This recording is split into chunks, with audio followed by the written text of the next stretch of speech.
అధ్యక్ష 2017-18 బడ్జెట్ పైన చర్చలో పాల్గొన్న గౌరవ సభ్యులు కిషన్ రెడ్డి గారు, శ్రీ అంజయ్య గారు, గౌరవనీయులు జానారెడ్డి గారు, ఆర్ కృష్ణయ్య గారు, చింతా ప్రభాకర్ గారు, సున్నం రాజయ్య గారు, అక్బరుద్దీన్ ఓవైసీ గారు అధ్యక్ష, వీరందరూ కూడా చాలా అపారమైన అనుభవం ఉన్నవాళ్ళు. అనేక సంవత్సరాలుగా ఈ శాసనసభలో రిప్రజెంట్ చేసిన వాళ్ళు, ప్రజా జీవితాలతో పెనవేసుకొని ఉన్నవాళ్ళు కాబట్టి మంచి సూచనలు సలహాలు కూడా ఇచ్చినారు. కొంత బేస్లెస్ ఆరోపణలు కూడా చేసిన అధ్యక్ష. ఇది ఏమైనప్పటికీ మా ప్రభుత్వ పరంగా వారు ఇచ్చినటువంటి మంచి సూచనలు తప్పకుండా గౌరవించి ఆచరించేటువంటి ప్రయత్నం చేస్తామని చెప్పి తమ ద్వారా తెలియజేస్తున్న అధ్యక్ష. అధ్యక్ష, గౌరవనీయులు ప్రతిపక్ష నాయకులు జానారెడ్డి గారు 2014-15 బడ్జెట్ని మొదలుపెట్టి ఈనాటి బడ్జెట్ వరకు కూడా మీరు ఎక్కువ ప్రొజెక్ట్ చేసి చూపిస్తున్నారు, మీ బడ్జెట్ ప్రతిపాదనలు రియలిస్టిక్గా లేవు అనేటువంటి చర్చనే 4వసారి కూడా వారే మాట్లాడింది అధ్యక్ష. మేము పదే గతంలో కూడా చెప్పినాం, కొత్త రాష్ట్రం, అనేక రకాల సమస్యలు ఈ రాష్ట్రంలో ఉన్నాయి, అవన్నీ ఫుల్ఫిల్ చేసే బాధ్యత మా పైన ఉంటుంది కాబట్టి తప్పకుండా మేము ఆప్టిమిస్టిక్గా ఉంటాం తప్ప పెసిమిస్టిక్గా ఉండమని చెప్పి క్లియర్ చెప్పినాం అధ్యక్ష. మాకు మా ఉద్యమ నాయకులు కేసీఆర్ గారి దగ్గర నేర్చుకునే 4 సూత్రాలు అధ్యక్ష. 1, డేర్ టు డ్రీమ్. 2, నిరాశలో బతకకు, ఆశలో బతకమని చెప్పిండు. 3, సాధన చేస్తే సాధ్యం కాంది ఏది లేదని నేర్చుకున్నాం అధ్యక్ష. తెలంగాణ సమాజం అనేక సంవత్సరాలుగా ఎన్ని ఉద్యమాలు చేసినా, ఎన్ని రకాల ముందుకు పోయినా కూడా ఆత్మన్యూనతాభావంతో బతికింది తప్ప ఆత్మగౌరవంతో బతికిన సందర్భాలు ఎప్పుడు లేవు అధ్యక్ష. తెలంగాణ ఉద్యమ సందర్భంలో మాత్రమే గొప్ప ఉద్యమాలు చేసి విజయం సాధించి తెలంగాణ ఆత్మగౌరవ బావుటాన్ని ఎగిరేసినటువంటి చరిత్ర తెలంగాణ ఉద్యమ సందర్భంలో మాత్రమే తెలంగాణ ప్రజలు చవిచూసిన అధ్యక్ష. అదృష్టం బాగుండి ఉద్యమాన్ని నడిపిన ఒక పార్టీ అధికారంలోకి వచ్చిన తర్వాత ప్రజలకు పూర్తి విశ్వాసాన్ని కలిగించడంలో, దేశ రాజకీయ వ్యవస్థని తెలంగాణ రాష్ట్రం ఒక గొప్పగా ముందుకు పోయే రాష్ట్రమని ఒప్పించడంలో విజయం సాధించడం కూడా ఇవాళ మనం సాధించిన గొప్ప విజయంగా మనం భావించాలని చెప్పి తెలియజేస్తాం అధ్యక్ష. 2014-15 సంవత్సరంలో ఢిల్లీకి మేము పోయినప్పుడు మా కార్డులు ఇచ్చి అపాయింట్మెంట్ కోరినప్పుడు కేంద్ర మంత్రులు ఎవరు పెద్ద స్పందించకపోయారు అధ్యక్ష. కానీ ఒక సంవత్సరం దాటిన తర్వాత 2015-16, 16-17 సంవత్సరంలో ఏ మంత్రి దగ్గరికి పోయి ఒక కార్డు ఇచ్చిన క్షణాల మీద పిలిపించుకొని వారు అంటున్న మాట ఏంటంటే, మీ రాష్ట్రం కొత్త రాష్ట్రమే అయినా కూడా గొప్పగా అభివృద్ధిలో ప్రయాణం చేస్తూ ఉన్నారు. అన్నిటికంటే మిక్కిలి అరుణ్ జైట్లీ గారు, ఆర్థిక మంత్రి గారు అన్న మాట ఏంటంటే, ఉద్యమం ద్వారా వచ్చిన ఒక పార్టీ అధికారాన్ని నడపడంలో కూడా, రాష్ట్రాన్ని అభివృద్ధి వైపు ప్రయాణించడంలో కూడా సక్సెస్ అయినటువంటి ఏకైక రాష్ట్రం మీది, తప్పకుండా మీకు అండగా ఉంటామని చెప్పి వారు చెప్పిన అధ్యక్ష. గత 3 సార్లు మేము ప్రతిపక్షాలకు విజ్ఞప్తి చేసింది ఏంటంటే, అయ్యా మీరు ప్రజల ఆత్మవిశ్వాసం పెంచే ప్రయత్నం చేయండి, మేము చేస్తున్న కార్యక్రమాలకు అండగా ఉండే ప్రయత్నం చేయండి, మీ అనుభవాన్ని మాకు జోడించండి, కలిసి రాష్ట్రాన్ని తెచ్చుకున్నాం, కలిసి రాష్ట్రాన్ని అభివృద్ధి చేసుకున్నామని చెప్పి పదే పదే అనేక సార్లు మేము చెప్పినాం అధ్యక్ష. కానీ మళ్ళీ గదే తప్పుడు లెక్కలని చెప్పి ఆరోపణ చేసే అధ్యక్ష. అయినా అధ్యక్ష, దేశంలో తెలంగాణ రాష్ట్రం మాత్రమే ఒక పద్ధతి ఉండదు అధ్యక్ష. అన్ని రాష్ట్రాల్లో ఏ పద్ధతి అయితే ఉంటుందో, ఈ దేశంలో ఏ పద్ధతి అయితే ఉంటుందో తెలంగాణ రాష్ట్రానికి కూడా అదే పద్ధతి, అదే ఒరవడి, అదే ప్రాక్టీస్ ఉంటుంది తప్ప భిన్నమైనటువంటి పద్ధతి ఉండేటువంటి ఆస్కారం లేదు అధ్యక్ష. అధ్యక్ష, 2015-16 సంవత్సరాలు అధ్యక్ష మేము నాన్ ప్లాన్ కింద 69,306 కోట్లు ప్రపోజ్ చేసాం అధ్యక్ష. 58,000 కోట్లు ఖర్చు పెట్టిన అధ్యక్ష, 91%. ప్రణాళికలో కూడా 52,383 కోట్లు కేటాయించుకొని 39,910 కోట్లు ఖర్చు పెట్టిన అధ్యక్ష. రెండు కలిసి అధ్యక్ష 85%. ఆనాడు మేము 85% 2015-16 సంవత్సరంలో ఖర్చు పెట్టిన అధ్యక్ష. అధ్యక్ష, ఈ దేశంలో ఉన్నటువంటి ఇతర రాష్ట్రాలు కూడా పోల్చిన అధ్యక్ష, హర్యానా ఆ రాష్ట్రం 78.43% ఖర్చు పెట్టగలిగింది. కేరళ 82.60% మాత్రమే ఖర్చు పెట్టగలిగింది. పశ్చిమ బెంగాల్ 84.01% మాత్రమే. మధ్యప్రదేశ్ 89.04 మాత్రమే అధ్యక్ష. ఎప్పుడు కూడా గౌరవ ముఖ్యమంత్రి అనేక సార్లు చెప్పిండ్రు, ప్రైవేటు బడ్జెట్ లెక్క ఉండదు, ఇది ప్రొజెక్షన్స్ మాత్రమే ఉంటాయి, గతం యొక్క టెండెన్సీని బట్టి మాత్రమే మన అంచనాలు వేసుకుంటాం తప్ప అక్యురేట్గా ఉండేటువంటి ఆస్కారం లేదు. తప్పకుండా బిఈ కావచ్చు, ఆర్ఈ కావచ్చు, యాక్చువల్స్ కావచ్చు, ఇవన్నీ కూడా పరంపర అని చెప్పి పదే పదే చెప్పిన అధ్యక్ష. ఇవాళ ఈ దేశంలో ఉన్నటువంటి అనేక రాష్ట్రాల మాదిరిగానే తెలంగాణ రాష్ట్రం కూడా ఆ సంవత్సరం 85% ఖర్చు పెట్టుకుంది అధ్యక్ష. గౌరవనీయులు జానారెడ్డి గారు ఆ సంవత్సరం మాట్లాడుతూ 83,000 కోట్ల కంటే ₹1 కూడా మీరు ఎక్స్ట్రా ఖర్చు పెట్టలేరు అని వారు చెప్పిన అధ్యక్ష. కానీ మనకు యాక్చువల్స్ వచ్చినాయి అధ్యక్ష. 2015-16 సంవత్సరంలో 97,923 కోట్లు ఖర్చు చేసిన అధ్యక్ష. 1,15,000 కోట్ల బడ్జెట్ పెట్టుకొని మనం ఇంత ఖర్చు పెట్టుకోలేము అధ్యక్ష. అధ్యక్ష, వారు ఎట్లా రెవెన్యూ సర్ప్లస్ వచ్చిందని చెప్పి అడిగిన అధ్యక్ష. ఆ సంవత్సరం కాగ్ మొత్తం లెక్కలన్నీ కూడా అసెస్ చేసుకొని రెవెన్యూ సర్ప్లస్ స్టేట్గా 2015-16 సంవత్సరంలో రెవెన్యూ సర్ప్లస్ స్టేట్గా కాగ్ నివేదిక ఇచ్చిన విషయాన్ని తమరి ద్వారా గౌరవ సభ్యులకు తెలియజేస్తున్న అధ్యక్ష.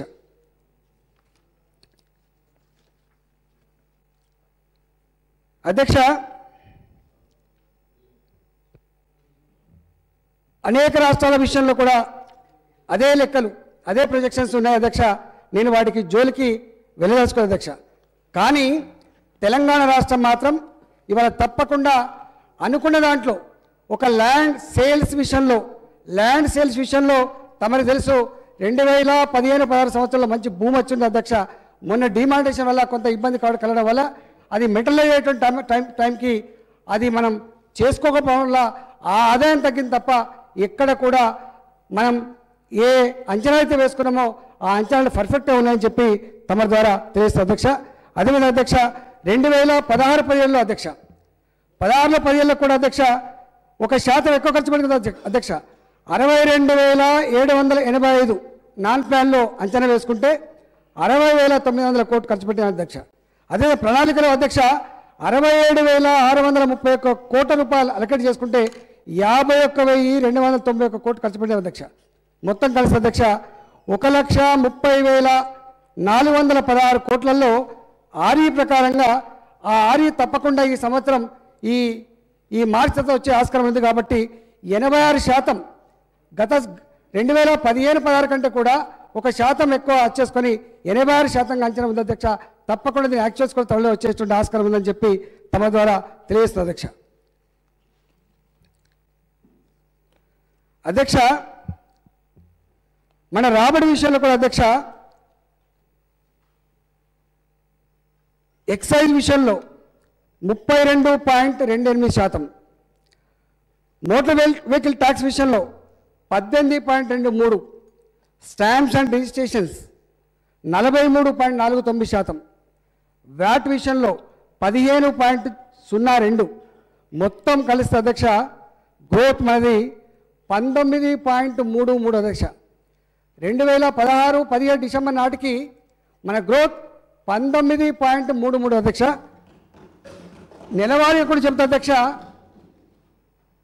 ఏప్రిల్ మాసంలో 23.87%, మే మాసంలో 27.85%. మొత్తంగా చూస్తే మన ఫిబ్రవరి అధ్యక్ష డిమానిటైజేషన్ తర్వాత కూడా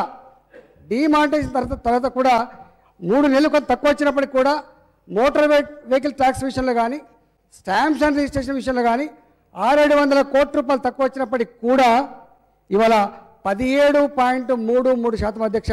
ఈ మంత్ కనుక కలుపుకుంటే మార్చి మంత్లో ఎక్కువ ట్యాక్స్ వచ్చే ఆస్కారం ఉంది కాబట్టి దీని గ్రోత్ 18% పైబడి పెరిగేటువంటి ఆస్కారం ఉందని చెప్పి ఇవాళ తమరి ద్వారా తెలియజేస్తాం అధ్యక్ష.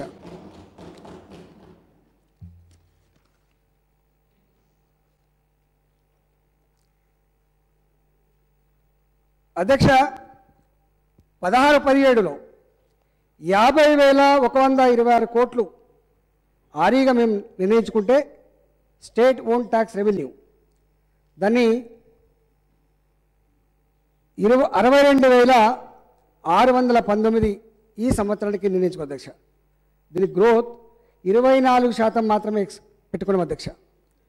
నాన్ ట్యాక్స్ రెవెన్యూ అధ్యక్ష స్టాంప్స్ అండ్ రిజిస్ట్రేషన్ తగ్గినాయి కాబట్టి మేము భూముల అమ్మకాలన్నిటి ఇందులో నుంచి తొలగించాం కాబట్టి నాన్ ట్యాక్స్ విషయంలో -22.43% తగ్గించుకున్నాం అధ్యక్ష. ప్రాక్టికల్గా ఉండాలని చెప్పి ముఖ్యమంత్రి గారు భావించారు కాబట్టి దాన్ని తగ్గించుకొని ఇవాళ మేము 2016-17 కంటే కూడా 2017-18లో కేవలం 18.05% మాత్రమే పెంచుకొని ఈ బడ్జెట్ రూపకల్పన చేసుకున్నామని చెప్పి తమ ద్వారా తెలియజేస్తుంది అధ్యక్ష. ఇతర రాష్ట్రాలు కూడా అధ్యక్ష కంపేర్ చేసుకోవడానికి హర్యానాలో 26.90% వాళ్ళు పెంచుకొని ప్రయోజనం చేసుకున్నారు. రాజస్థాన్లో 24.36% అధ్యక్ష. మధ్యప్రదేశ్లో 20.48%, ఇవాళ బీహార్లో 19.90%, ఆంధ్రప్రదేశ్లో 19.76. అంటే ఈ అన్ని రాష్ట్రాలు కూడా ఈ విధంగా ప్రొజెక్ట్ చేసుకుంటే పెంచుకుంటే తెలంగాణ రాష్ట్రం మాత్రం ప్రాక్టికల్గా ఈ ల్యాండ్స్ అన్ని కూడా తీసేసుకొని స్టేట్ నాన్ ట్యాక్స్ రెవెన్యూ తగ్గించుకున్నాం కాబట్టి 18.505% మాత్రమే ఇలా పెట్టుకున్నామని చెప్పి తమ ద్వారా తెలియజేస్తుంది అధ్యక్ష.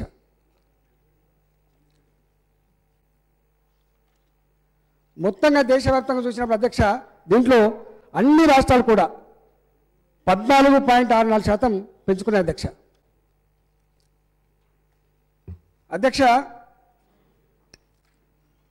గవర్నర్లు కిషన్ రెడ్డి గారు మరి వారి లోన్ ఎట్లా వచ్చిందో తెలియదు కానీ 3 ఏళ్ళు గడుస్తుంది ఏం చేశారు మీరు అని చెప్పి మాట్లాడారు అధ్యక్ష. అది కొంత బాధపెట్టే అధ్యక్ష. నిన్ననే చెప్పిన ఏం చేస్తుందో గ్రామీణ ప్రాంత ప్రజల్ని అడుగుతూ తెలుస్తుంది తప్ప ఇక్కడ అర్బన్ ఏరియాలో ఉంటుంటే వాళ్ళకి అది ఎక్కువ తెలిసే ఆస్కారం లేదని చెప్పి నేను చెప్పినాం అధ్యక్ష. ఇవాళ అధ్యక్ష నేను గతంలో సభలో చెప్పినాం, మళ్ళీ చెప్పదలుచుకున్నాం, గ్రామీణ ప్రాంతాలలో ఇంత వేగంగా అభివృద్ధి చెందుతున్న రాష్ట్రం ఏదైనా ఉంది అంటే ఈ దేశంలో తెలంగాణ రాష్ట్రం మాత్రమే అని చెప్పి తెలుస్తుంది అధ్యక్ష. మా ముఖ్యమంత్రి గారు రాష్ట్రం రావడంతో ఈ 500 కోట్లు 1000 కోట్లు రోడ్లకి సరిపోవు, మొత్తం రోడ్లన్నీ కూడా నాశనం అయిపోయినాయి, 10 సంవత్సరాలుగా ఇబ్బందులు ఉన్నాయని చెప్పి ఒకటేసారి ఒక 5 సంవత్సరాలు సరిపడినటువంటి రోడ్ల విషయంలో ఆర్ఎండ్బిలో కానీ పంచాయతీరాజ్లో కానీ ఒక 20,000 కోట్ల రూపాయలు ఇచ్చి అభివృద్ధి చేసే చరిత్ర ఏనాడు కూడా లేదని చెప్పి తెలియజేస్తుంది అధ్యక్ష. ఆ లెక్కలకు పోతే చాలా ఉంటుంది. నాకు తెలిసి 350 స్కీములని రాష్ట్రం ఏర్పడిన తర్వాత 350 రకాల స్కీములని డిజైన్ చేసి క్యాబినెట్లో అప్రూవ్ చేసి వాటి ఫలాన్ని ప్రజానీకానికి అందిస్తున్న ఏకైక రాష్ట్రం తెలంగాణ రాష్ట్రం మాత్రమే.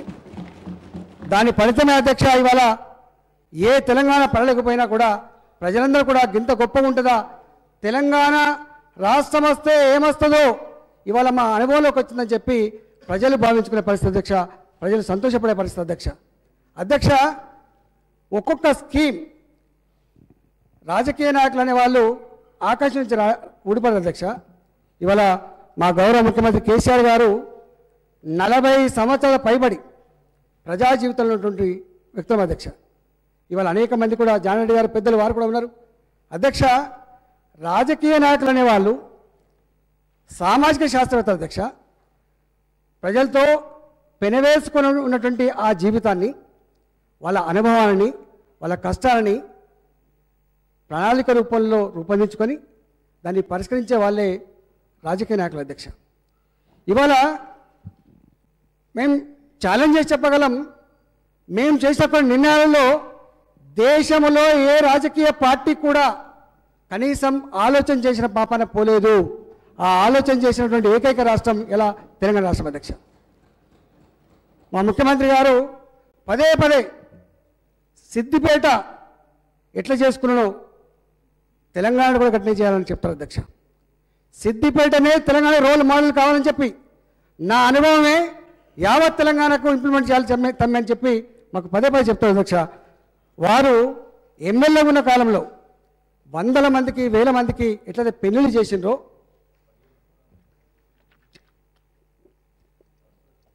ఆ పెళ్లిళ్ళు చేసిన సందర్భంలో వాళ్ళ కళ్ళల్లో ఉన్నటువంటి ఆనందాన్ని వారు చవి చూసిండ్రో, తెలంగాణ ఉద్యమంలో కూడా వారు పదే పదే వరంగల్లో పోయినప్పుడు ఇల్లు కాలిపోతే ఎట్లా ఇబ్బంది పడి ఆ పెళ్లి రద్దు అయిపోతే ఎట్లా పోయి వారు పైసలు ఇచ్చిండ్రో, అవో ఆ అనుభవం, ఇగో ఈ దుఃఖం, ఇగో ఈ బాధ తెలంగాణలో ఇంకో కుటుంబం అనుభవించద్దని చెప్పి 75,116 రూపాయల కట్నం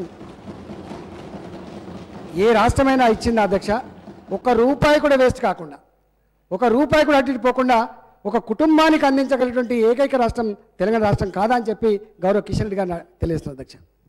అధ్యక్ష తెలంగాణ రాష్ట్రం వచ్చిన తర్వాత ఇట్లా చర్చలు జరుగుతూ ఉన్నప్పుడు మా ముఖ్యమంత్రి గారికి ఒక మాట చెప్పిన, అన్నా మీరు అనేక విషయాలు చూసిండ్రు, నేను నా సొంతంగా నా అనుభవం చెప్తున్నా అని చెప్తే ఏంటంటే, నేను సోషల్ వెల్ఫేర్ హాస్టల్ ఉన్నానా 76లో మొదలుపెట్టి 86 దాకా మాకు కటోరతో అన్నం కొలిసి పెట్టేది, ఆ అన్నంలో రాళ్ళు వచ్చేది, తెల్ల పురుగులు వచ్చేది. నా హాస్టల్ తాడిచెట్ల హాస్టల్ సైదాబాద్లో చిన్నప్పుడు చదువుకున్నప్పుడు అది కడుపుకు సరిపోకపోయేది. ఆ పురుగులు వేసుకొని అన్నం వేసుకొని తింటే 15 రోజులకు ఒకసారి రక్తం లేదని చెప్పి డాక్టర్ దగ్గర పోతే మందులు ఇచ్చేది. ఇగో ఈ దుస్థితి పోవాలని చెప్పి అన్నప్పుడు, తమ్మి ఎన్ని డబ్బులు ఖర్చు అయినా పర్వాలేదు, మొత్తం హాస్టళ్లలో మొత్తం స్కూళ్ళల్లో ఆ పిల్లలు ఎదగాలి కాబట్టి అని చెప్పి సన్న బియ్యం ప్రోగ్రాం పెట్టించినటువంటి మానవత విలువలు కలిగిన వ్యక్తి మా గౌరవులు కేసీఆర్ గారు అధ్యక్ష. ఇట్లాంటివి ఎన్నున్నాయి అధ్యక్ష. చచ్చిపోతే బిల్డింగ్ కన్స్ట్రక్షన్ చచ్చిపోతే ఆ శవాన్ని ఆడేసి ధర్నా పెట్టేది అధ్యక్ష.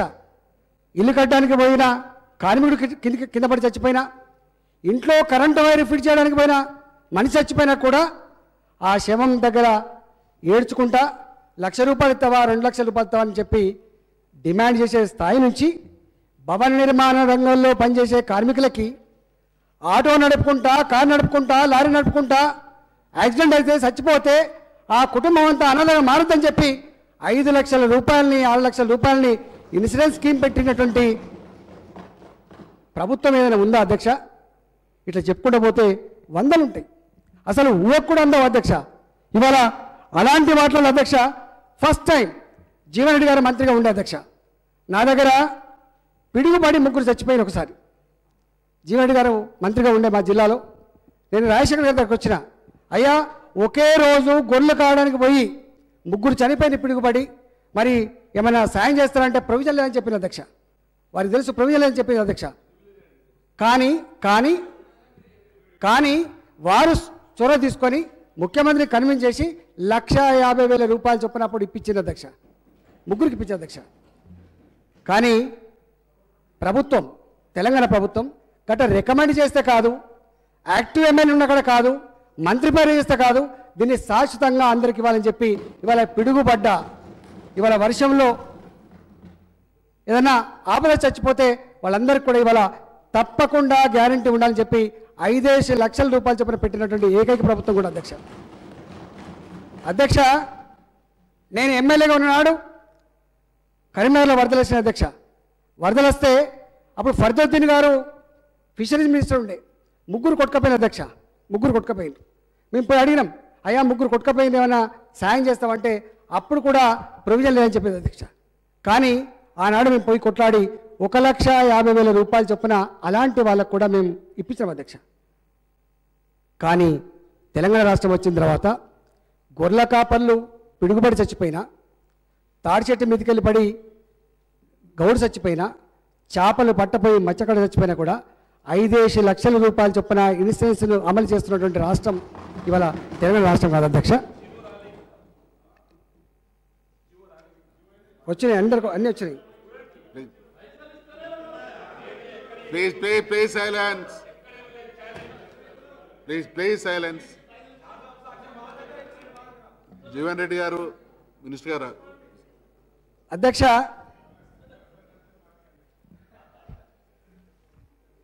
అధ్యక్ష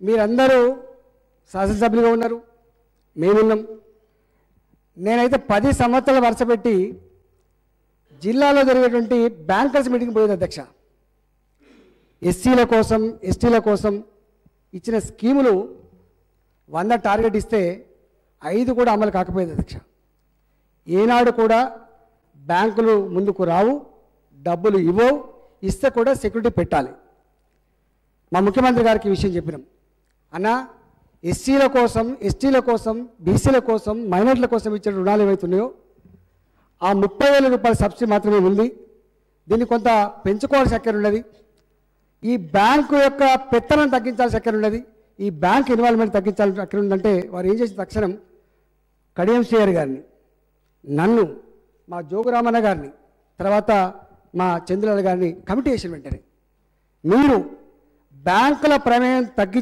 తగ్గించి డైరెక్ట్గా వాళ్ళకు సపోర్ట్ ఇచ్చే పద్ధతిలో చేయమని చెప్తే మేము ఎకనామికల్ సపోర్ట్ స్కీమ్ అని పెట్టినాం అధ్యక్ష తమకు తెలుసు ఇలా దేశంలో ఇంత పెద్ద ఎత్తున 1,00,000 రూపాయలు తీసుకుంటే 80,000 రూపాయల సబ్సిడీ ఉన్న రాష్ట్రం ఈ దేశంలో ఎక్కడైనా ఉందా అది తెలంగాణ రాష్ట్రం కాదా అని చెప్పి అడుగుతున్నాను అధ్యక్ష 2016లో 17లో మేము డిజైన్ చేయడానికి కారణం అని చెప్తా అధ్యక్ష దాన్ని ఇవాళ ఇవన్నీ చేసుకుంటాం కాబట్టి దాన్ని ఇంకా గొప్పగా డిజైన్ చేసుకోవాలని చెప్పి అనుకున్నాం కాబట్టి మేము చేయలేదు అధ్యక్ష గ్రామీణ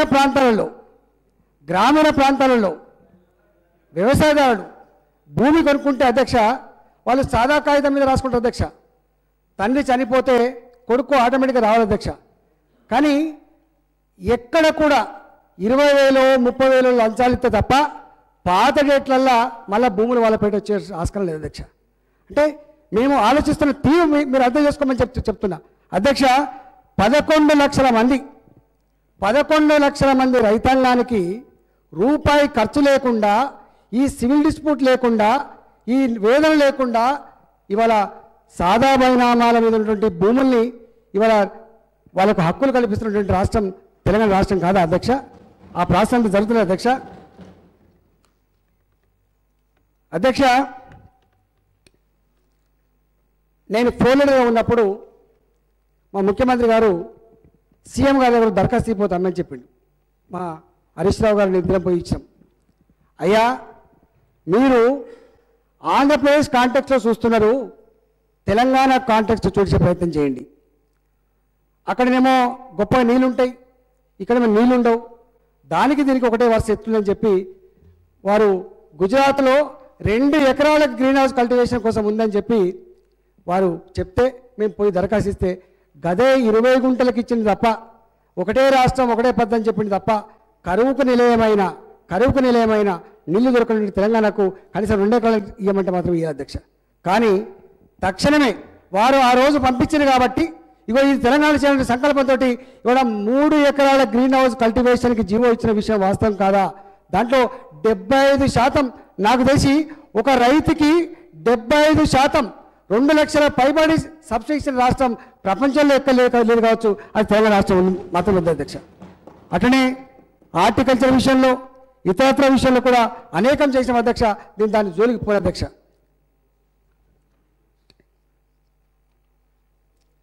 అధ్యక్ష ఇవన్నీ మళ్ళీ ఎందుకు చెప్తున్నా అని చెప్పి మీరు అంటారు అధ్యక్ష. నేను వారు అన్నారు కాబట్టి చెప్తున్నాను అధ్యక్ష, లేకపోతే చెప్పబోతున్నా అధ్యక్ష. ఇప్పటి గురించే మాట్లాడుతుంటుంది అధ్యక్ష. కాంగ్రెస్ పార్టీ అధికారంలో ఉండే నిజామాబాద్ జిల్లా ఎర్రజొన్న రైతులు నష్టపరిహారం ఏమని పోతే ఫైరింగ్ చేసిండ్రు అధ్యక్ష. ఫైరింగ్ చేసిండ్రు అంటే ఎందుకు చెప్తున్నా అంటే మానవత్వానికి జీవోలు రూల్స్ అనేటివి మానవత్వం పరిధిలో ఉంటాయి తప్ప జీవోలు దేవుడు రాడు అధ్యక్ష. ప్రజల అవసరాల కోసం మాత్రమే రాస్తారు. ఆనాడు మేము ఎన్నిసార్లు వేడుకున్నా ఇది జీవో ఇయ్యలేము, దీనికి రూల్ ఉండదు, దీనికి ప్రొసీజర్ ఉండదని చెప్పలేదు అధ్యక్ష. కానీ తెలంగాణ రాష్ట్ర ప్రభుత్వం అలాంటి రైతాంగం కూడా ఆదుకునేటువంటి ఒక మానవత్వ జీవో ఇచ్చింది అధ్యక్ష.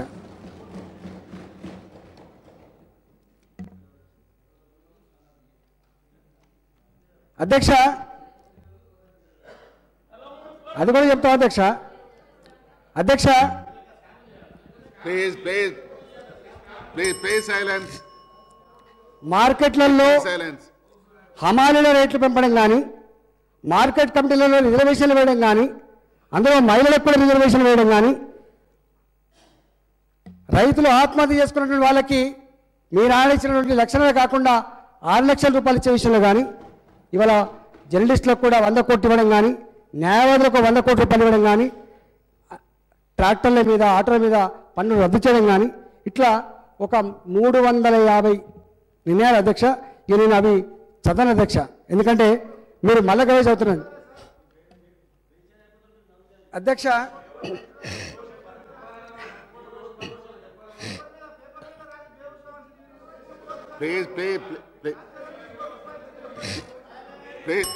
అధ్యక్ష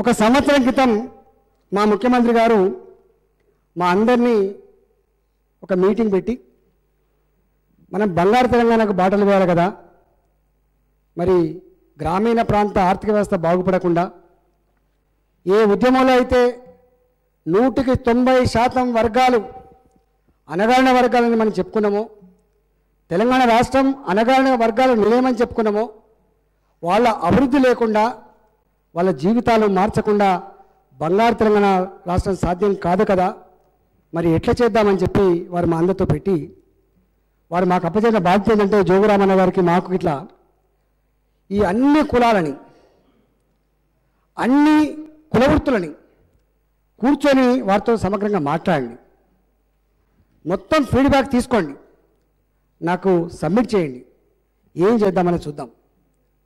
వృత్తులు అనేటివి మారిన పరిస్థితుల్లో కొన్ని కనుమరుగైపోయినాయి, వృత్తులు కొన్ని గొప్పగా ఉన్నాయి, దాంట్లో విడదీసుకోండి అని చెప్పినప్పుడు మేము చేసినాం అధ్యక్ష.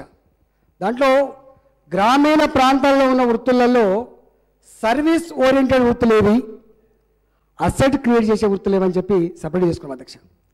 ఇవాళ నాయి బ్రాహ్మణ వృత్తి అధ్యక్ష, ప్రపంచంలో అమెరికాలో ఉన్నా జర్మనీలో ఉన్నా తెలంగాణలో ఉన్నా క్షౌరం చేసుకోవాల్సిందే, ఆ వృత్తి ఉండాల్సిందే అధ్యక్ష. అది నాయి బ్రాహ్మణులు చేస్తారా, ఇవాళ హైదరాబాద్ లాంటి ప్రాంతాల్లో వేరే వాళ్ళు పిలిచి చేస్తారని పక్క పెడితే ఆ వృత్తి మాత్రం మనిషి ఉన్నంత వరకు ఉంటుంది అధ్యక్ష. ఇవాళ బట్టలు ఉతికేటువంటి వృత్తి ఏదైతే ఉందో అది ఆ కులం వాళ్ళు చేస్తారా వేరే వాళ్ళు చేస్తారా, అమెరికాలో చేయాల్సిందే, తెలంగాణలో కూడా చేయాల్సిందే. ఇగో అలాంటి వృత్తి కూడా ఉంది. సర్వీస్ ఓరియంటెడ్ వృత్తులు, అది నాయి బ్రాహ్మణ వృత్తి కావచ్చు, రజక వృత్తి కావచ్చు. మారిన పరిస్థితులలో టెక్నాలజీని అనుసంధానం చేసి వాళ్ళకి ఎట్లా సపోర్ట్ చేయొచ్చు, వాళ్ళకు సపోర్ట్ చేయడం అంటే ఆ కులానికో ఆ వృత్తికో సపోర్ట్ చేసినట్టు కాదు, వాళ్ళకు సపోర్ట్ చేయడం అంటే మన తెలంగాణకు సపోర్ట్ చేసినట్టు, మన మొత్తం ప్రజలకు సపోర్ట్ చేసినట్టు అని చెప్పి వాడు ఏం చెప్పిండంటే, పోతా అంటే తమ్మి మురికాల మీద బండ మీద కూర్చోబెట్టి సవరణ చేస్తే తమ్మి గింత అన్యాయం ఉంటుంది అంటాడు. పోతా అంటే మూసినదిలే బట్టలు తుత్తా తమ్మి రోగాలు వస్తే తమ్మి అని చెప్తాడు. అంటే బట్టలు తెలంగాణ ప్రజలది, కటింగ్ అనేది తెలంగాణ ప్రజలది. అందుకనే ఇవాళ వాటిని ఆ రెండింటి విషయంలో 500 కోట్ల రూపాయలు ఖర్చు పెట్టి నాయి బ్రాహ్మణ వృత్తిని మోడర్నైజ్ చేయడం, రజక వృత్తిని మోడర్నైజ్ చేయడం, ఎవరైతే ఇవాళ బయట వాళ్ళు వచ్చి చేసుకుంటున్నారో బయట వాళ్ళు చేసుకుంటున్నో పెట్టుబడి పెట్టి చేసుకుంటున్నో వీళ్ళకే ఆ పెట్టుబడి ఇద్దాం అని ఇలా ఆ స్కీమ్ తెచ్చాం అధ్యక్ష. అధ్యక్ష, బీకాంలో ఫిజిక్స్ చదివిన వాళ్లకు నా లెక్కలు అర్థం కావాలి అధ్యక్ష.